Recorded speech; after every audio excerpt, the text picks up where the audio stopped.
Uh, Let me just check the audio and video. We're very. Please confirm if I'm audible to everybody. Right. I hope it's audible to all. So I welcome you all to the UnivMentor's online platform again. I'm here again with the another session for the language paper, language section जो हमारा CUET का है. उसी की series हमने कल से शुरू करी हुई है, English for all, because most of the students, majority of the students, they have opted for English anyway due to the requirements and all. So there was a lot of confusion. So just to bring more clarity, we started the series, the language paper, English one. So last class से हमने discussion शुरू किया and I have divided, you know, what are the expected questions, किस तरह से expected questions को हम आसानी से we can segregate that in 3 types of questions, जैसा कि notifications को ध्यान में रखते हुए I've shown you the notification last class. So on that basis, and we have started the discussion in the last class. Our discussion was more inclined towards reading comprehension section. Am I audible to everybody? If you can confirm, then we can take that forward. Uh, Everybody, am I audible to all? Please confirm.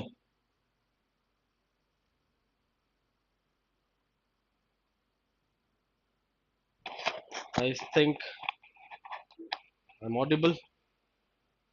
If yes, you can please confirm. Just a minute. I think I'm audible to everybody.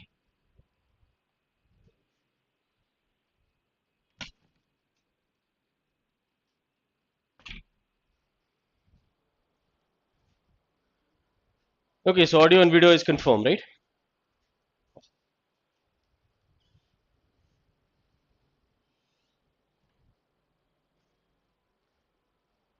Please confirm. I'm expecting more messages. If I'm audible, just a minute.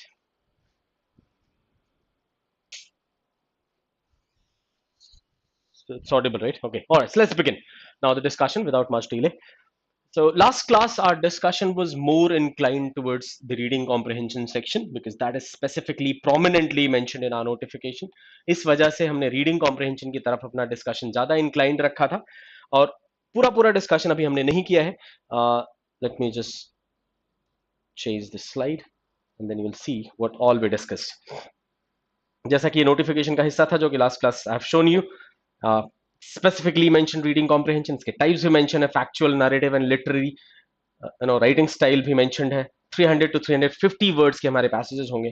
तो इसके according हमने reading comprehension का discussion ज्यादा करा था, right? So that's what we were discussing. What could be the approach? That's what we discuss in the last class. क्या क्या challenges हैं? What would be the steps? Preparation, खासकर जो हमारा रीडिंग कॉम्प्रिहेंशन सेक्शन की प्रिपरेशन के लिए जो स्टेप्स हमें फॉलो करने हैं, these are the steps actually we have discussed last class, right?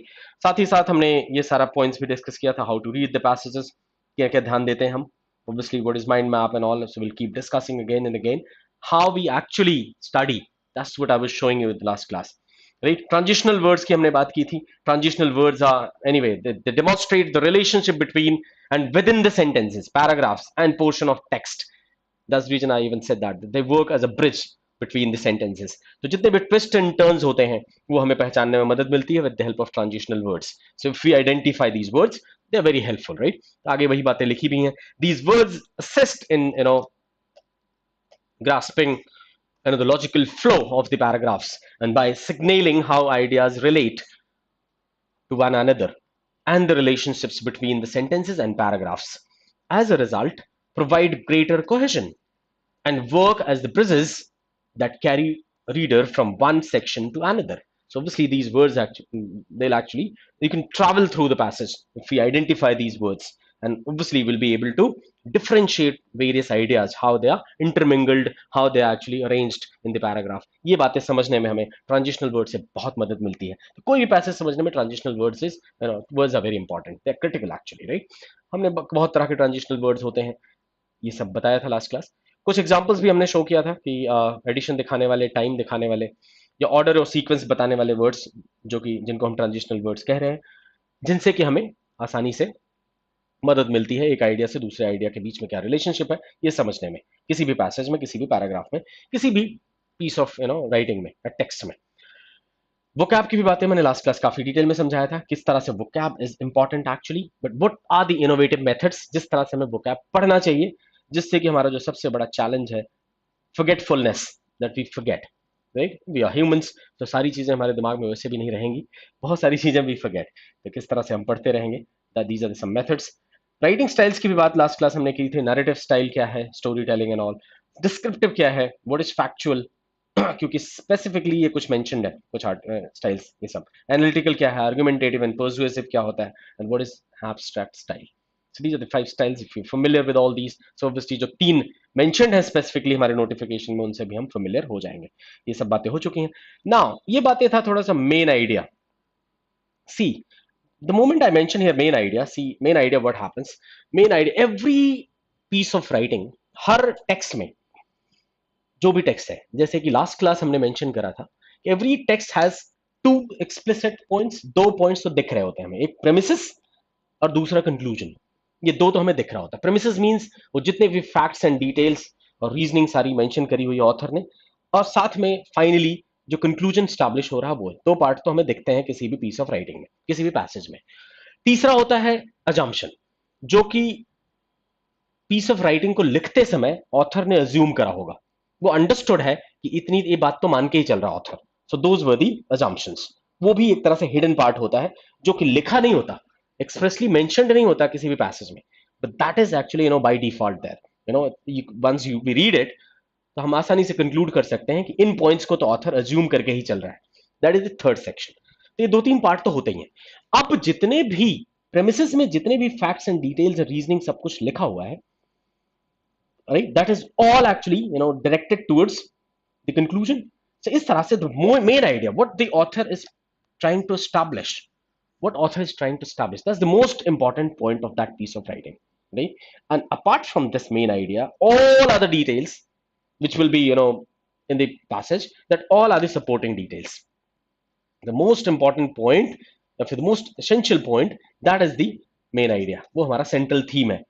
और ये पूछा भी जाता है, what is the thematic highlight of the passage, what is the main idea of the passage, what is the which of the following are the is the main point author, what is the main point, what is the purpose of the author, इस तरह से बहुत सारे questions होते हैं। Supporting ideas usually reinforced by the series of other points and minor details. अब उस main idea के अलावा जितने भी माइनर डिटेल्स हैं, जितने भी दूसरी अदर पॉइंट्स हैं जो कि मेंशन्ड है उस पैसेज में, they all are the supporting details. किसी ना किसी तरीके से they must be leading towards the that one single main idea point. That's what it is, that's reason we calling them supporting idea. अगर हम ये चीज डिफरेंशिएट कर पा रहे हैं, कई बार ऐसा होता है we get carried away, we get bogged down with other lot of supporting details. बहुत सारा जो सपोर्टिंग आइडिया होता है वो इतना प्रिवेलेंट होता है, इतना डोमिनेंट होता है, कई बार बहुत ज्यादा मेंशन्ड होता है वो, कि वी गेट कैरीड अवे कि एक सपोर्टिंग आइडिया को ही मान लेते हैं यही मेन पॉइंट है। But that should not happen.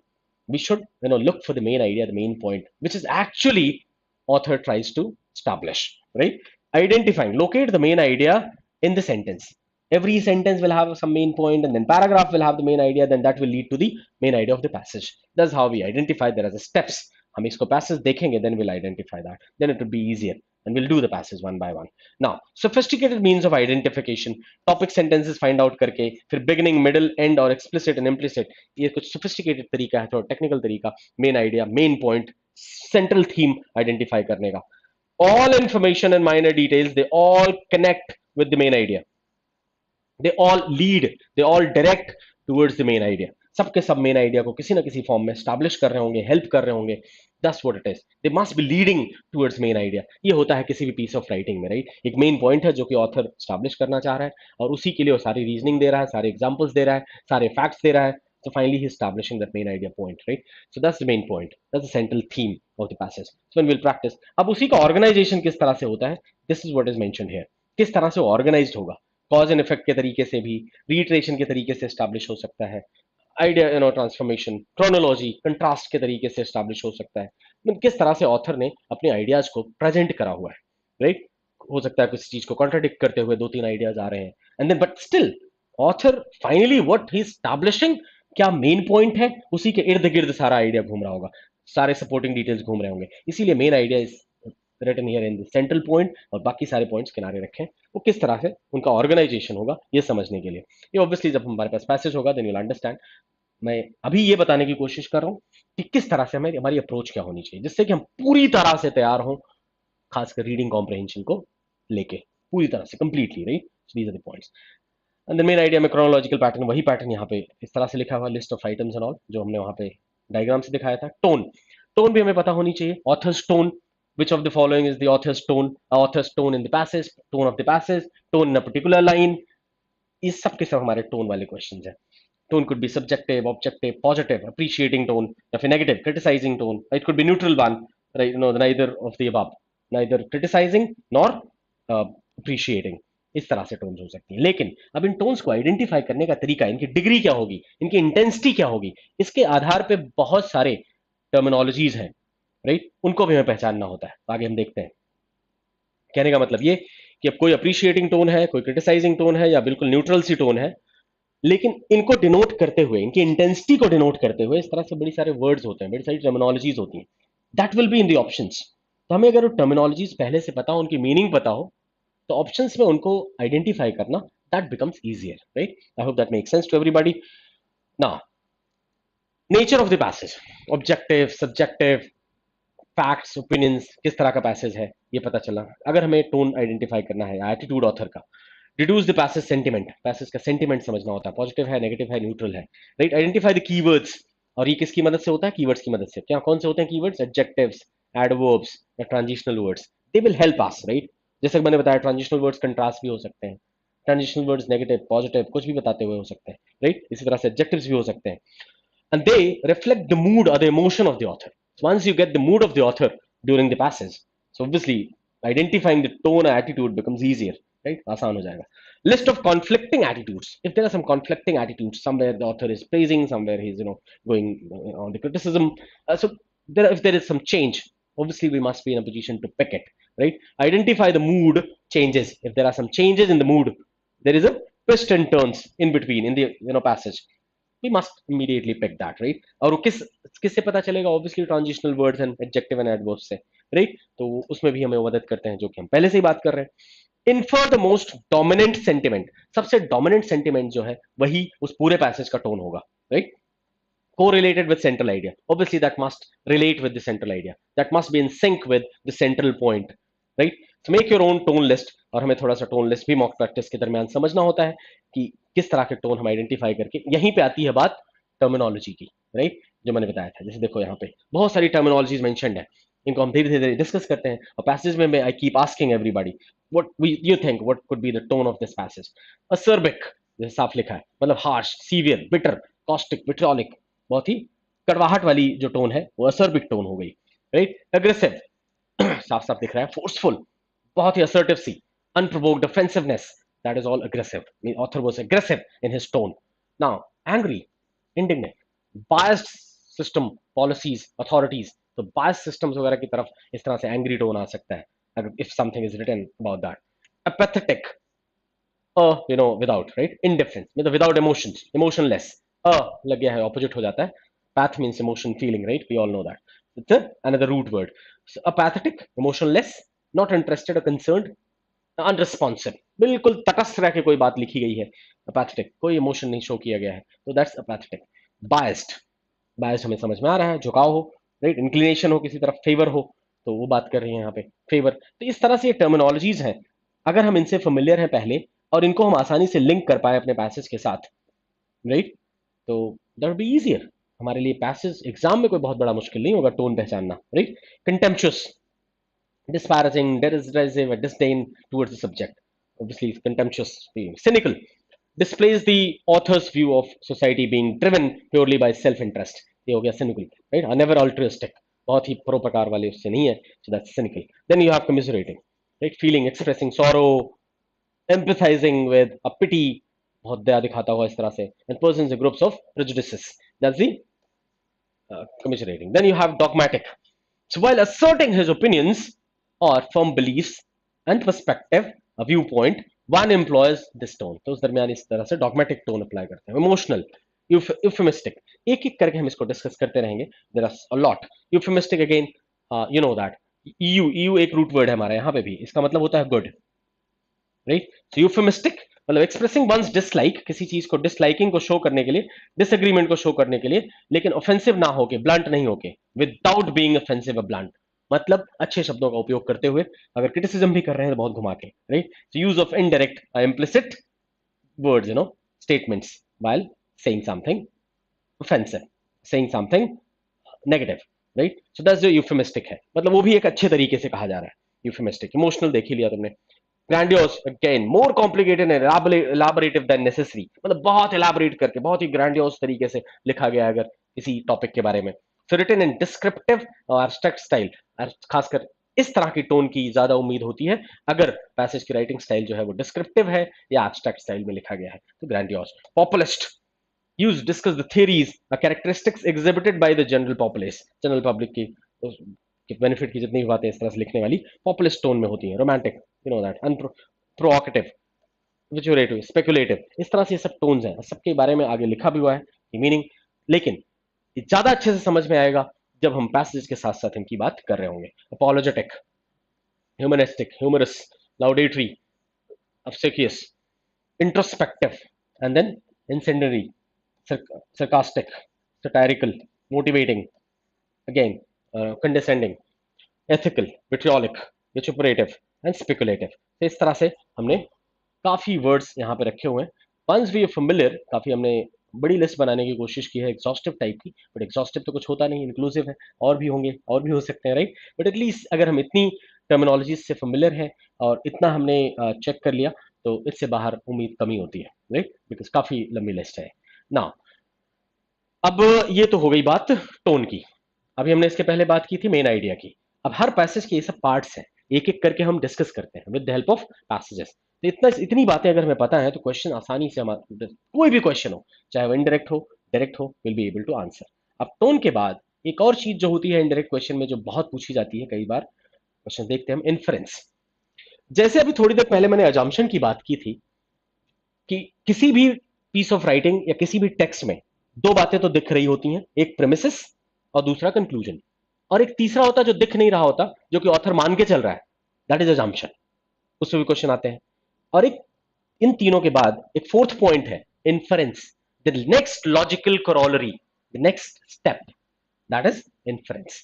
मतलब जो बातें लिखी गई हैं उनसे जो एक नेक्स्ट स्टेप उसको फॉलो करता है, what could be that, that is inference. What inference you can draw which has not been said, लेकिन जितनी बात कही गई है उससे यही हमें इन्फ्लुएंस निकलता है, यही मतलब निकलता है. That's what it is. That is the next step, next logical step, next logical corollary. That's what we call it, right? ये बात हमें यहाँ समझ में भी आएगी.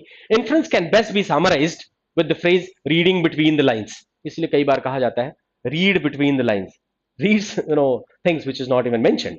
You must be familiar with that. मतलब ऐसी चीजें भी हमें पैसेज में पता चल जानी चाहिए जो लिखा नहीं था, but intended था. लिखा नहीं था लेकिन वही intended था by the author.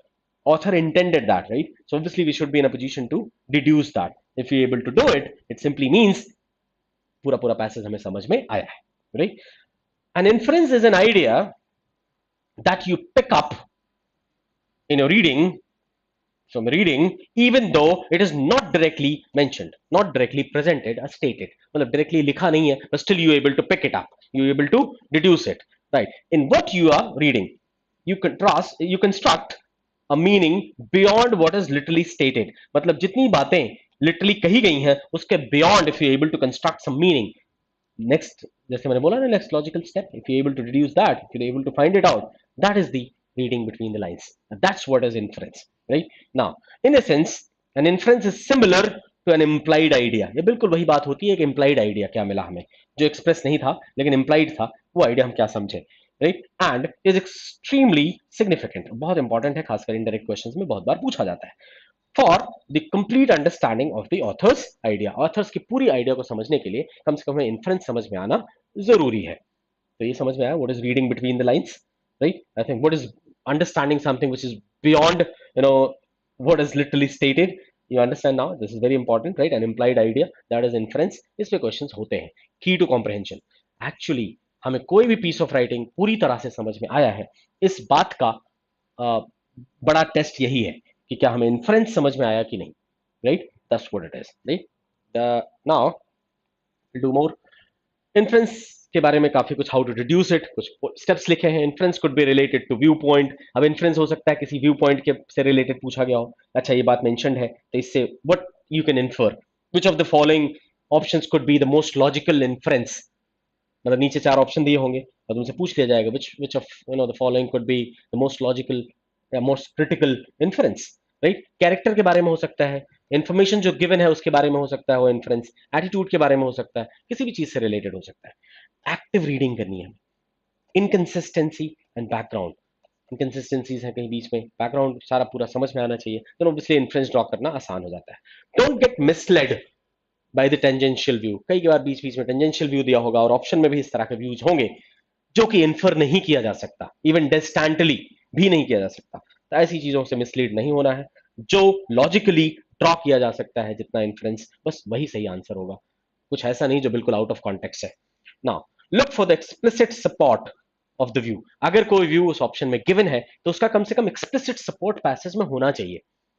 चलो वो बात मेंशन्ड ना हो एक्सप्रेसली, बट उसका सपोर्ट होना चाहिए जहां से हमने डिड्यूस किया, राइट? ऐसा ऐसा कोई भी ऑप्शन इन्फ्रेंस नहीं होगा, ऐसा कोई भी ऑप्शन लॉजिकल इन्फ्रेंस नहीं होगा जिसका सपोर्ट पैसेज में ना मिल रहा हो। At least support has to be there. Differentiate challenging inferences questions. बहुत सारे चैलेंजिंग इन्फ्रेंसेस क्वेश्चंस होते हैं, उनको आसानी से पहचानना, that's also an important step. Now, how to answer the inference questions? Don't get bogged down by the word inference. Kहीं पे inference देख लिया and then you get misled by that. So basic information inference questions might not go much farther than simply stating an idea that is made explicit or has most support. मतलब ज्यादातर जो basic inference questions होते हैं वो इस तरह के ही options given होंगे उसमें जिनका की बहुत बढ़िया सपोर्ट है हमारे पैसेज में। मतलब इतना कोई बहुत डिस्टेंट इन्फ्रेंस ऐसा क्वेश्चन नहीं होते। Wrong and conflicting view points. Wrong या कॉन्फ्लिक्टिंग व्यू पॉइंट्स अगर है कोई कोई ऑप्शन ऐसा है जो कि कॉन्फ्लिक्ट में है जो पैसेज में मेंशन्ड है उसके, तो वो तो कभी भी इन्फ्रेंस हो ही नहीं सकता, या फिर उससे जितना पैसेज में मेंशन है उससे मेल ही नहीं खा रहा है, मतलब वो रॉन्ग है बिल्कुल, तो ऐसा कोई भी ऑप्शन कभी भी इन्फ्रेंस नहीं हो सकता। इन्फ्रेंस वाले क्वेश्चन, बार बार मैं ऑप्शन की बात इसलिए कर रहा हूं क्योंकि इन्फ्रेंस वाले क्वेश्चन का ऑप्शन बहुत इंपॉर्टेंट होता है। जो इन्फ्रेंस हम ड्रॉ कर सकते हैं पैसेज पढ़ने के बाद वो पैसेज में नहीं होगा, वो ऑप्शन में होगा, इसीलिए हम इसको इनडायरेक्ट क्वेश्चन बोलते हैं। इसलिए ऑप्शन बहुत इंपॉर्टेंट हो जाता है। जो तीन चार ऑप्शन हैं वहीं से एलिमिनेशन के थ्रू जो सबसे ज्यादा सपोर्ट मिलने वाला इन्फ्रेंस वी कैन ड्रॉ, वही होगा हमारा आंसर, मोस्ट अप्रोप्रिएट, राइट? इसीलिए बार बार मैं ऑप्शन ऑप्शन बोल रहा हूं क्योंकि आंसर ऑप्शन में ही होगा इनका। आई hope you got the point, right? क्योंकि इनका ये चीजें एक्सप्रेसली मेंशन्ड नहीं होती पैसेज में, जो ऑप्शन में दिया है उसी में से जो most logical inference which could be drawn from the passage, from the points which are mentioned in the passage, that's what needs to be marked as the answer. इसीलिए बार बार ऑप्शन ऑप्शन बोल रहा हूं, इनका आंसर ऑप्शन में ही होगा, ये passage में मेंशन्ड नहीं होंगे। इनको पैसेज से हमें इनका सपोर्ट ढूंढना होता है। नाउ मेनी टेम्पटिंग चॉइसेस, बहुत टेम्पटिंग चॉइसेस भी होती हैं, might refer to some distant view point, बहुत ही दूरस्थ कोई व्यू पॉइंट रेफर कर रहे होंगे जो कहीं ना कहीं बहुत दूर से लिंक दिखा रहा होगा पैसेज के साथ, लेकिन वो लॉजिकल इन्फ्रेंस नहीं हो सकता passage, but they are not the view point which question is asking about. तो ऐसे वाले तो हमें बिल्कुल एलिमिनेट कर देना है। Too strong extreme, extreme options भी एलिमिनेट कर देने होते हैं, खासकर इस तरह के वर्ड्स भी हमें दिखते हैं उसमें, लाइक ऑलवेज, ऑल, नेवर, इस तरह के वर्ड वाले जो ऑप्शंस हैं वो अगर कुछ टर्मिनोलॉजीज मैच भी कर रही हो पैसेज से तब भी हमें ऐसे ऑप्शंस एलिमिनेट कर देने होते हैं क्योंकि ऐसे ऑप्शंस आंसर नहीं होते। आउट ऑफ स्कोप या टेंजेंशियल ऑप्शंस, जो बिल्कुल आउट ऑफ स्कोप ऑप्शंस है, आउट ऑफ कॉन्टेक्स्ट है, that also needs to be eliminated, right? There are some choices may be guilty, क्योंकि उसी तरह की बातें कर रहे होंगे, उसी तरह के थीम पे बात कर रहे हो जिस तरह का थीम पैसेज में डिस्कस्ड है, but that might be out of context, right? Attractive से दिख रहे होंगे but they are related tangentially with the topic, but they are beyond what is reasonably be inferred from the passage, ऐसा भी हो सकता है, ऑब्वियसली वो एलिमिनेट होना है, मतलब सपोर्ट ढूंढना है पैसेज से, that's how it is, right? Process of elimination, वही चीज है, get rid of the inferences that can't be supported until you find the one that is supported. Supported by what? Supported by the passage. जब तक कि वो वाला option ना मिल जाए जो पैसेज से सपोर्टेड है, बाकी सारे ऑप्शन एलिमिनेट कर दिए जाते हैं। ये इतना समझ में आ रहा है हमें, इसीलिए एक्सट्रीम ऑप्शंस जो होते हैं वो भी एलिमिनेट हो जाते हैं, जिनमें इस तरह के शब्द हो, ऑलवेज, ऑल, नेवर, मोस्ट, इस तरह के, तो obviously that needs to be eliminated. ये हमारे इन्फ्रेंस टाइप के क्वेश्चंस हैं. Once will practice you will see that. Inference वाले क्वेश्चन टाइप्स इस तरह के हो सकते हैं. अब जितने क्वेश्चन टाइप्स हमारी रीडिंग कॉम्प्रिहेंशन में पॉसिबल है, हमने वो सब मेंशन करने की यहां कोशिश की है, just for your benefit. Main idea question हो सकता है, टाइटल के बारे में, पर्पस के बारे में, message, which of the following message could be conveyed, is being conveyed by the passage, which of the following message author wants to convey, author's message. इस तरह से सेंट्रल थीम, इस तरह के जो क्वेश्चंस हैं, इनडायरेक्ट क्वेश्चंस है, सब theme, main idea, purpose, attitude, इस पे बेस्ड क्वेश्चंस हैं, ये हो सकता है. अगला डायरेक्ट क्वेश्चन या specific detail question, fact based question. which of the following options the author is most likely to not agree with, direct question, सीधा सीधा पैसेज में होगा, right. Not agree with, not an impact, not an effect, not true, सारे options direct questions हैं, सीधे passage में होगा. अगर हमें एम्बिग्यूटी भी है, go back to the passage and check it again and come back and mark the answer. That's what you have to do. मतलब डायरेक्ट वाले इजी क्वेश्चंस होते हैं, these are the easy questions. Then implied idea पे based question, assumption पे based, inference पे based question, again difficult questions, indirect questions. हमें अभी थोड़ी देर पहले हमने अजम्पशन की बात की है कि किसी भी पीस ऑफ राइटिंग में दो बातें दिख रही होती हैं, एक प्रेमिसेस, मतलब पूरा पूरा support, reasoning, logic, facts, details, और दूसरा कंक्लूजन. दो चीजें होती हैं. और तीसरा होता है अजम्पशन, जो कि पढ़ के समझ में आ जाना चाहिए कि ऑथर इन चीजों को तो अज्यूम करके ही चल रहा है. उसमें भी क्वेश्चन होते हैं कई बार. Which of the following could be assumed, which of the following is the most logical assumption, right. इस तरह से इंप्लाइड आइडिया और इन्फ्रेंस बता ही दिया. Next logical corollary. अजम्पशन और इन्फ्रेंस दो अलग अलग चीजें हैं, ये दोनों सेम नहीं है, कंफ्यूज नहीं होना है. अजम्पशन, ऑथर पैसेज लिखते समय जो चीज मान के ही चल रहा है, दैट इज अजम्पशन. और inference is the next step, next logical step, next logical corollary which follows, right. Now tone बात करी ली अभी हमने थोड़ी देर. टोन और एटीट्यूड एक ही चीज होते हैं, इन पे based question. Writing style, we have discuss 5 writing styles, 3 हमारे लिए दिया हुआ है हमारे नोटिफिकेशन में. स्ट्रक्चर ऑर्गेनाइजेशन, किस तरह से वो राइटिंग स्टाइल, मतलब जो आइडियाज है, main idea and supporting details, वो किस तरह से ऑर्गेनाइज्ड है. और लिटरेरी टूल्स में हमारे फिगर्स ऑफ स्पीच वगैरह भी आ सकते हैं, figures of speech and all, right. That's literary tools. इससे क्वेश्चंस भी देख सकते हैं, क्योंकि राइटिंग स्टाइल की बात हो रही है, इसलिए यहाँ पे लिटरेरी टूल्स भी हमने रखे हैं. That's also possible, they might ask, right. So that also will discuss. Agree disagree type के क्वेश्चन, अगेन वही डायरेक्ट क्वेश्चंस हैं, direct questions. Agree disagree, vocab related questions भी हो सकते हैं. They might pick a highlighted word and they will ask you, या फिर group of words भी पूछ लेते हैं. In the context of the passage, what does this mean, why the author has mentioned this, right. ऐसा कुछ करके 1 2 3 type के क्वेश्चंस, ये सब हमारे राइट क्वेश्चंस हैं. Strengthening, weakening argument questions, flaw in the argument type के questions, premises, conclusion related question भी हो सकते हैं. Which of the following could be concluded from the passage, इस तरह से. तो ये है काफी एग्जॉस्टिव लिस्ट जिस तरह के क्वेश्चंस हमारे पैसेज में पूछे जा सकते हैं. मतलब जो भी हमारा रीडिंग कॉम्प्रिहेंशन का पैसेज है, इससे बाहर कोई भी क्वेश्चन नहीं आएगा. If we are ready with all these type of questions, trust me, there will be nothing out of this in any exam. सारे एग्जाम में पैसेज बेस्ड क्वेश्चंस जो होते हैं, reading comprehension passage based questions, this is the list. Make sense, I hope, right. Now you will be more confident जैसे हम passage करना शुरू करेंगे. हमने यहाँ पे कुछ क्वेश्चंस भी उठा के रख दिए इसीलिए. अब मेन आइडिया रिलेटेड क्वेश्चंस या पर्पस बताने वाले, पूछने वाले क्वेश्चंस इस तरह से हो सकते हैं. Which of the following most accurately states the main idea of the passage, नीचे ऑप्शन दिया होगा. या फिर which of the following best states the central idea of the passage, the passage thematically centers on which of the following, नीचे 4 option. Which of the following is the principal topic of the passage, इसी रहे. इस तरह के questions को हम main idea या purpose वाले क्वेश्चंस हैं, थीम वाले, right. Which of one of the following is most accurately states the main point of the passage? The primary purpose of this passage is to, नीचे option. The primary focus of this passage is on which of the following, नीचे option. point. इस तरह से जो language होगी question की, सब क्या कर रहे हैं, सब मेन आइडिया की बात कर रहे हैं, सब purpose, main idea, theme, central theme, इस तरह की बातें कर रहे हैं, right. The main concern of the passage is to, नीचे options. In the passage, the author is primarily interested in, niche options. Primarily interested in means what? Main idea, central theme, primary purpose, right? वही चीज. The passage is chiefly concerned with, same thing again, right? The most apt title for the passage. Again, central theme, main idea, right? I hope that makes sense to everybody. Select the most suitable title for the passage from the following. But the most suitable title, same thing again, main idea related question, central theme related, a purpose, right? Same baat. What is essential message being conveyed? Essential message being conveyed by the author of the passage. तो इस तरह के questions हमने indirect questions की एक list बना दी जिससे कि लैंग्वेज से भी फेमिलियर हो जाओ. ये बातें अगर दिख रही हैं मतलब question main idea central theme या पर्पज के बारे में है ना. आगे कुछ और क्वेश्चन टाइप्स देखते हैं.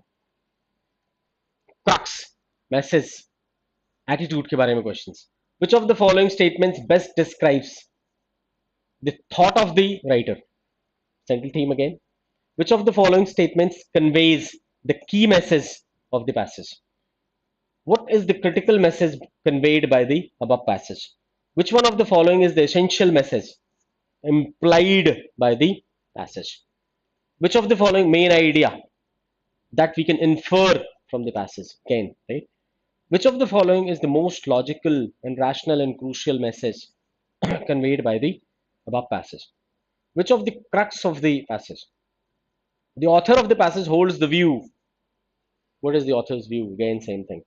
Which of the following best describes the organization of the first paragraph in the passage? The structure of the passage can be described as, the passage can be categorized as, there would be options, subjective, objective, amponing, not. What attitude of the author can be inferred, attitude of the author, from the following sentence? Tone of the passage or the tone of the author. इस तरह के questions. They all are tone, crux, message, attitude questions. ये मैं language इसलिए उठा के रखा हूं क्योंकि अलग अलग जगहों पे ये पूछे हुए क्वेश्चंस हैं as it is written for the passages. Those all questions I have compiled here जिससे कि इनकी लैंग्वेज से थोड़ी फेमिलियरिटी हो जाए तो मैं समझ में आ जाए ये चीजें हो सकती हैं. इनडायरेक्ट वाले क्वेश्चंस हैं, डायरेक्ट वाले भी होते हैं. अभी ये भी इनडायरेक्ट है, अजम्पशन और इन्फ्रेंस वाले क्वेश्चंस हैं. देख लो. With reference to the passage which of the above below assumptions is are valid? Consider the following assumptions 1 2 3 valid invalid. नीचे assumptions दिए होंगे दो तीन और फिर उनके बारे में पूछेगा which of the above assumptions are valid in the context of the passage. Which of the following could be assumed? Which of the among the following the most logical assumption? Again assumption question. Which of the following is essential message implied by the author? Which among the following is the most logical corollary of the passage? Which of the following statements conveys the inference of the passage? Which of the following is the most logical and rational inference that can be made from the passage? Which of the following is the statements best reflects the most critical inference that can be made from the given passage? ये सब questions की अलग अलग भाषा है, अलग अलग language है, लेकिन बात एक ही चेक कर रहे हैं, इन्फ्रेंस. या फिर कुछ ऊपर वालों में assumption था, नीचे वाले inference, right. Which of the following is the implied by the passage? क्या implied है? Again same thing, inference. Which of the following can be critically inferred from the above passage? In the above statements the author implies that. हमने क्या देखा है अलग अलग languages में इस तरह से ऑप्शन देके they might ask these indirect questions, so we just have to be familiar. Conclusion arguments के भी क्वेश्चंस हो सकते हैं. इनडायरेक्ट की अगर हम बात करें तो which of the following can be concluded from the above passage? Which of the following is most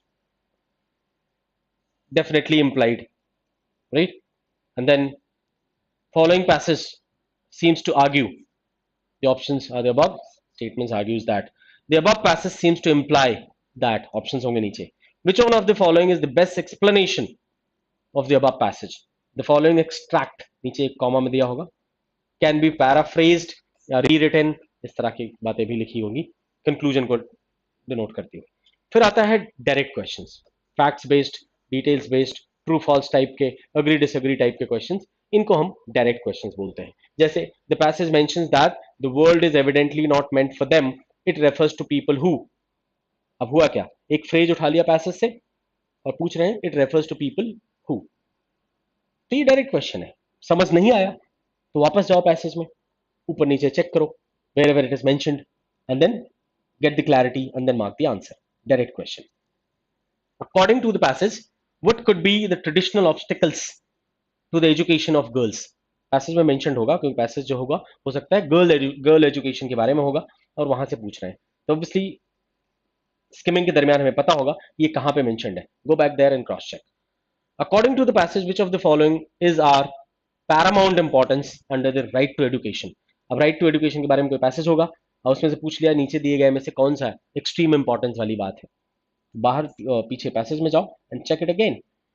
the author wants India to rid herself of certain past bonds. Again अब उसके बारे में कुछ पास्ट के बारे में लिखा होगा पैसेज में और वहीं से इस तरह से पूछ रहे हैं, सब डायरेक्ट क्वेश्चंस है. With reference to the passage again consider the following statements, true false. नीचे कुछ स्टेटमेंट्स दिए होंगे दो तीन और उसमें से पूछेंगे which one is true which one is false, 1 and 2, 2 and 3, 1 2 3 इस तरह के. With reference to the passage consider the following statements again correct and incorrect इस तरह से. Right now what does the author imply by creative society. हो सकता है author जो पैसेज दिया उसमें कुछ क्रिएटिव सोसाइटी के बारे में बात होगी, ये टर्मिनोलॉजी वहां मेंशन होगी, वहां से उठा के इसी के बारे में पूछ लिया ऑथर इससे क्या मतलब है और नीचे ऑप्शन दिए होंगे. मतलब ये भी डायरेक्ट क्वेश्चन है, ऐसे जो क्वेश्चन होंगे वो भी डायरेक्ट है. With reference to the passage consider the following statements. Expanding human population has an adverse effect on what. किन किन चीजों पे इसका एडवर्स इफेक्ट है. पैसेज में हो सकता है पॉपुलेशन के बारे में होगा और उसके एडवर्स इफेक्ट के बारे में वहां से एक स्पेसिफिकली पूछ लिया. ये सब direct questions. The passage mentions that some people have actually been harmed by these changes. तो सम चेंजेस के बारे में पैसेज होगा और वहां से उठा लिया गया और इस तरह से क्वेश्चन बना दिया. इस तरह से डायरेक्ट क्वेश्चन आते हैं, इनका आंसर सीधे पैसेज में होगा. पढ़ते समय अगर हमने थोड़ा ध्यान दिया, हमें आता है कैसे पढ़ना है, तो हमें पता भी होगा कि कौन से पार्ट में है, कहाँ वापस जाना है. That's how it is. ये क्वेश्चन तो बिल्कुल गलत नहीं होने चाहिए क्योंकि ये डायरेक्ट क्वेश्चन है. The passage contains statements lets himself be swept along like a log of woods by the current. Among the following statements which is are nearest in meaning to this. इससे कौन से meaning में नजदीक है. नीचे दो तीन ऑप्शन दिए होंगे. अब देखो ये पैसेज से पूरा पूरा फ्रेज पूरा पूरा कॉन्टेक्स्ट से उठा लिया पूरा और उसी की मीनिंग पूछ रहे हैं. इस तरह क्वेश्चन आते हैं खूब. Right. According to the passage which of the following are the consequence of decline of something. किसी डिक्लाइन के बारे में होगा, अब उसी के कॉन्सिक्वेंसेज दिए होंगे पैसेज में. हो सकता है दो तीन जगह दिया हो और उसी को यहाँ पे एक साथ पूछ लिया. राइट. ऐसे क्वेश्चन हमें गलत नहीं करने होते. Go back and check. With reference to the above passage which of the following would assist us in coping with the climate change. Climate change के बारे में हो सकता है पैसेज होगा और उसके how will you corp with climate change ये सब बातें मेंशन होंगी. तो पैसेज के अकॉर्डिंग नीचे दिए गए कौन कौन से ऑप्शन से हम we can cope with climate change. If you not sure क्या क्या मेंशन है, अपनी नॉलेज नहीं ऐड करनी होती, अपनी एग्जिस्टिंग नॉलेज ऐड नहीं करना होता, हमें वापस जाके क्रॉस चेक करना होता है जितनी चीजें लिखी हैं, क्योंकि यहां लिखा होता है with reference to the passage. Passage के ही रेफरेंस में ऐसे क्वेश्चन हमें आंसर करने होते हैं. ये डायरेक्ट क्वेश्चन है हमारे. हमें लगता है नाउ थोड़ा सा हमने फेमिलराइज करने की कोशिश की तुम्हें किस तरह के क्वेश्चन हम उम्मीद कर सकते हैं पैसेज में, कितना पॉसिबल है.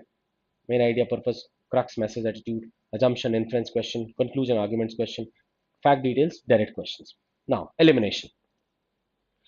एलिमिनेशन बहुत क्रूशियल होता है क्योंकि बहुत सारे जो इनडायरेक्ट क्वेश्चन है उनका आंसर तो ऑप्शन में ही होता है और जो डायरेक्ट वाले भी होते हैं उसमें 1 2 3 टाइप का करके देते हैं, तो उसमें भी हमें गलती नहीं करनी है. तो उसमें elimination becomes very critical. Analyse, पहले तो एनालिसिस करनी है. एक्सट्रीम ऑप्शंस कितने हैं, ब्लैंकेट जनरलाइजेशन नहीं होना चाहिए. एक्सट्रीम ऑप्शंस को एनालाइज करके उनको एलिमिनेट कर दो. ब्लैंकेट जनरलाइजेशन मतलब बिल्कुल जनरल बात हो रही कोई स्पेसिफिक पैसेज में लेकिन उसी को जेनरिक सेंस में दे दिया ऑप्शन में. तो दैट नीड्स टू बी, मतलब एक स्पेसिफिक सेट ऑफ पीपल पे अप्लाई हो रहा था वो और यहां पे सबके लिए अप्लाई कर दिया, तो हो गया ना ब्लैंकेट जनरलाइजेशन. ऐसे ऑप्शंस एलिमिनेट कर देने हैं.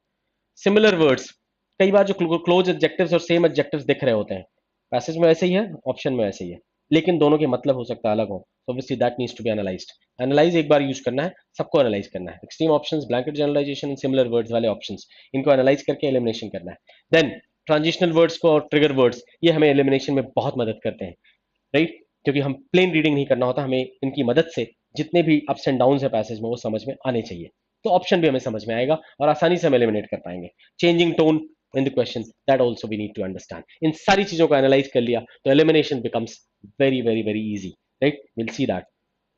इन्हीं पॉइंट्स को एक साथ यहाँ पे क्लब किया गया है कि कैसे हमें क्या क्या स्टेप्स फॉलो करना है. Right. So this is the first step, this is second step, this is third step, then fourth step, fifth step, the sixth step, and seventh step, and this is finally eliminate intelligently and answer the question. That's how it is. So seventh step, the same thing जो हमने अभी तक discuss किया है कल और आज में. Understanding the whole idea of the passage through skimming, skimming के जरिए कीवर्ड्स पे ध्यान देते हुए, a quick reading using transitional words and logical words, understand करना है. ascertain the contextual meaning and difficult words using the logical words and context, picking out the main idea और central idea को समझ के साथ पूरा देखो क्या है, finding out the minor ideas and supporting details and eventually decode the implied idea, और साथ साथ implied idea भी हमें इस प्रोसेस में decode कर लेना है, establish the flow logical coherence link between the major and minor implied ideas, वो भी हमें ध्यान रखना है, think of and identify the inference hidden, अगर inference वाले क्वेश्चन वो भी कोशिश करना है हमें, हाँ, then identify the tone पता होनी चाहिए, and purpose behind writing the passage, and then finally come to the question.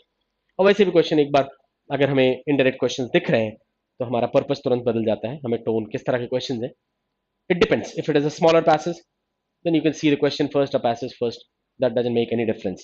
If the passage is bigger one, right, then it is important, read the passage first or question first. Obviously अगर question ज्यादा है और indirect वाले question हैं जिनके option ज्यादा है तो ऑप्शंस वगैरह नहीं पढ़ना होता, क्वेश्चंस भले देख लो, राइट, अदरवाइज पैसेज समझ में नहीं आएगा, राइट.